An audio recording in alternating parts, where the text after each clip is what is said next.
Study IQ IAS, अब तैयारी हुई अफोर्डेबल। नमस्कार दोस्तों, मेरा नाम है करम योगी दिवाकर बोथरा और मैं आप सबका स्वागत करता हूं आंसर राइटिंग इन 7 मिनट्स की सीरीज में। कल हमने सोशियोलॉजी डिस्कस किया था, जीएस पेपर 1 इंडियन सोसाइटी का एक क्वेश्चन डिस्कस करेंगे। तो स्टार्ट करते हैं। क्वेश्चन था, given the diversities among the tribal communities in India, in which specific context should they be considered as single category. जहां तक मुझे याद आ रहा है, ये अगस्त एंड या सितंबर फर्स्ट वीक के आसपास की मैगजीन ईपीडब्ल्यू से डायरेक्टली उठाया हुआ है। एग्जैक्ट मैगजीन तो टाइम स्पैन तो नहीं याद आ रहा है, but yes, direct question EPW से आया हुआ है।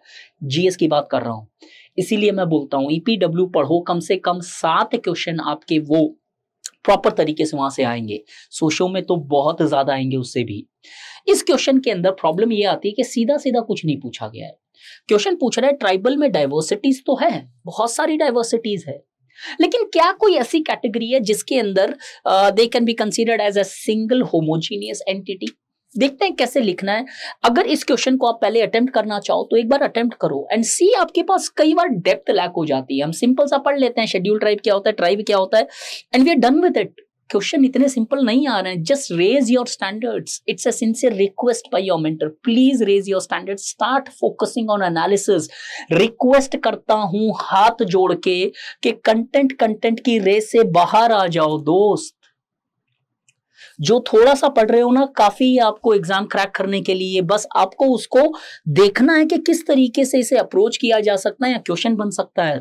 तो एक स्ट्रक्चर देखते हैं पहले क्या होना चाहिए। If you want you can take a screenshot which I usually give you time off. If you see introduction में आप बताओ डाइवर्सिटी का मीनिंग क्या होता है, उसके बाद आप बॉडी में आओ, डाइवर्सिटी के एस्पेक्ट बताओ, और फिर बताओ कि कहां पे कौन सा एक ऐसा एस्पेक्ट है second part of the question को टैकल करने के लिए जहां पे वो कैटेगरी है, और कंक्लूजन में बताओ कि किस तरीके से वे फॉरवर्ड हो सकता है। जस्ट अ स्मॉल अनाउंसमेंट, मैं सोशियोलॉजी पढ़ाता हूं स्टडी IQ के ऊपर। अगर आपका ऑप्शनल सोशियोलॉजी है या फिर जस्ट आपने स्टार्ट की है ये चीजें यूपीएससी की जर्नी, सोशियोलॉजी का बैच 4 स्टार्ट हो रहा है। पूरा सिलेबस टॉप टू बॉटम सब सब सब सब सब सब सब सब to the power of n topic cover किए जाएंगे। ऐसे हैंड रिटन नोट्स मिलेंगे जिसके अंदर 80% से ज्यादा पेपर आएगा। सितंबर में एग्जाम होने वाला, मैं आपको प्रूव कर दूंगा, क्योंकि अगर मैं पब्लिक फोरम पे बोल रहा हूं तो आई would be confident on it. और तीसरी चीज आंसर राइटिंग, और सबसे अहम बात जो कोई ऑर्गेनाइजेशन नहीं कर रही है, मैं daily on the basis of your groups 8 या 9 ग्रुप बनाए हमने, उन पे जूम सेशंस लेता हूं, जिससे स्टूडेंट्स एक छोटे छोटे ग्रुप के अंदर मुझसे डाउट पूछ सकते हैं, उनकी प्रॉब्लम शेयर कर सकते हैं, स्ट्रैटेजी, न्यूज़पेपर कैसे पढ़ना, मैगजीन कैसे पढ़ना, या फिर जो भी यूपीएससी से रिलेटेड आपके मुद्दे हैं या कोई इश्यूज है, ये अगर कोई और दे रहा है please join it there. But मैं इतना कॉन्फिडेंट हूं कि ये कोई नहीं करता। What they are more concerned is give you the content, ये ऐसा ऐसा है। नहीं, क्वेश्चंस बड़े डिफरेंट है guys, please understand this. Let's see, body के अंदर इंट्रोडक्शन के अंदर I would be first talking about diversity. Diversity largely refers to existence of multiples. Diversity और डिफरेंसेस में डिफरेंस होता है। Differences is just that they are different. Diversity is something जहां पे डिफरेंसेस के बेसिस पे वो डिफरेंसेस जो होते हैं इंस्टीट्यूशनलाइज्ड होते हैं। So India has always been a country which have respected its diversity. Introduction, where India followed the policy of, Sarva Dharma Sambhava. At the same time, it largely approached the tribal question by using the integrative approach, where the goal was to integrate the tribes by maintaining their respective cultural belief systems. अब ये diversity कहां पे दिखती है? Question पूछ रहा है tribe एक डाइवर्स कम्युनिटी है, बहुत सारी डाइवर्सिटीज लिखी है, सारे पेपर में लिखना मुनासिब नहीं है 150 वर्ड में, एटलीस्ट 3 या 4 इनमें से कोई सी लिखना। एक डाइवर्सिटी जहां पे जो एग्जिस्ट करती है ट्राइब में on the basis of religion. In India we have tribes belonging to different forms of religion. Some practice the primitive religion still, ancestral worships, and many of those tribes are also practicing the modern religion practices. For example, recently जो conflict हुआ, Nagas and Kukis are following Christianity and Meiteis are following Hinduism. वैसे ही linguistic diversities are not only at the level of dialect but also at the level of the scripts. Different forms of languages are used by different tribal communities. Many of them have also got the constitutional recognitions. Geographical diversities, the place where or the area where the tribe's geography where the tribe lives varies from deserts to plateaus to mountains to hills to plains. So there is a geographical diversity which we know well, that the geography to a greater extent also has a direct symbolic connections with the cultural practices as such. Coupled with these, the level at which they are integrated are also having a diversities, where some tribes are still not integrated, isolated, some are partially isolated, and some are completely integrated with the society, such as Minas, where the identification is not so easily possible in the integrated or fully integrated tribes. Coupled with this, the technology which they largely follow is also from primitive technological modes of productions to the most modern technologies which they have adopted. At the same time, the one clear-cut diversity which exists among the tribes is at the level of their cultural practices. Practices in the forms of their marriages, kinships, family, cultural practices, religious practices, sacrificing practices, rituals, etc. Where we see some tribes in India are matriarchal in nature, especially the northeast tribes, and some tribes are following the patriarchy because of the very regular contacts with the larger societies. तो first part हमने explain किया कि nature of diversity क्या है. अब ये पूछता है कि क्या कोई ऐसा पार्ट है, बॉडी में लिखना है ये भी, कि क्या कोई ऐसा पार्ट है जहां पे वो सिंगल एक कम्युनिटी माना जा सके, कैटेगरी माना जा सके. Where can they be considered as a single category? World bank मैंने इसलिए लिखा है, वर्ल्ड बैंक बोलता है in India the poverty among the tribes is 50% more higher when compared to the normal Indians, and at the same time tribes are behind 20 years when compared to the larger Indian in the perspective of development.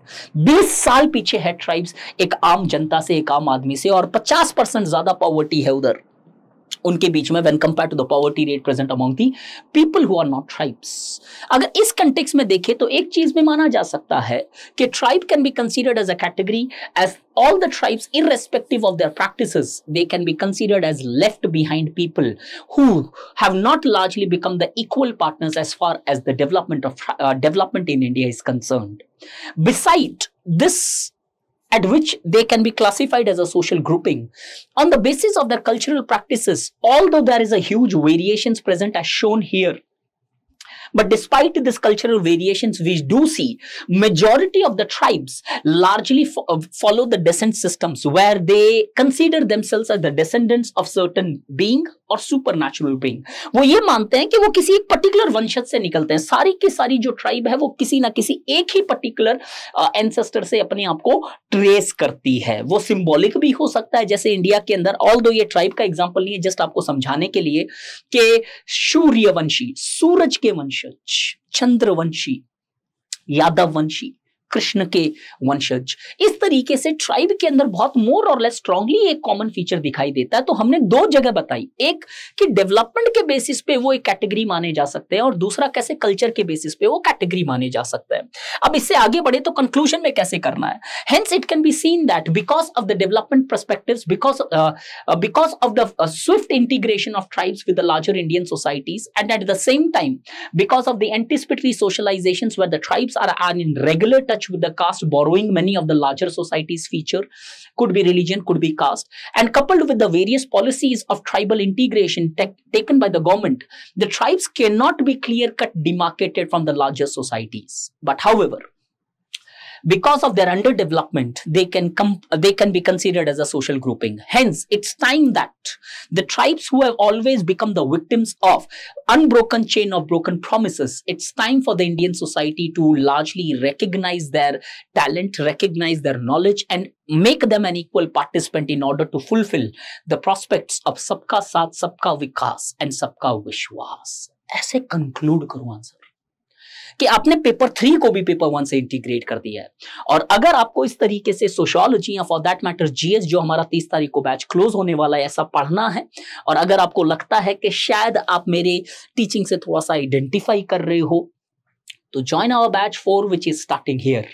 Use the code DIVLIFE. जो चीजें तुम्हें sociology के लिए चाहिए होगी, इस batch से बाहर कुछ नहीं चाहिए होगा तुम्हें. That's my promise to all of you.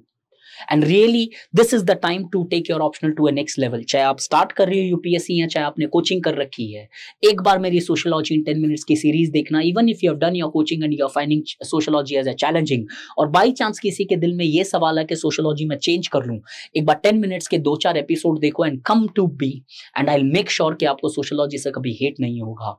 Thank you so much. Use the code DIVLIFE. StudyIQ IAS, अब तैयारी हुई अफोर्डेबल.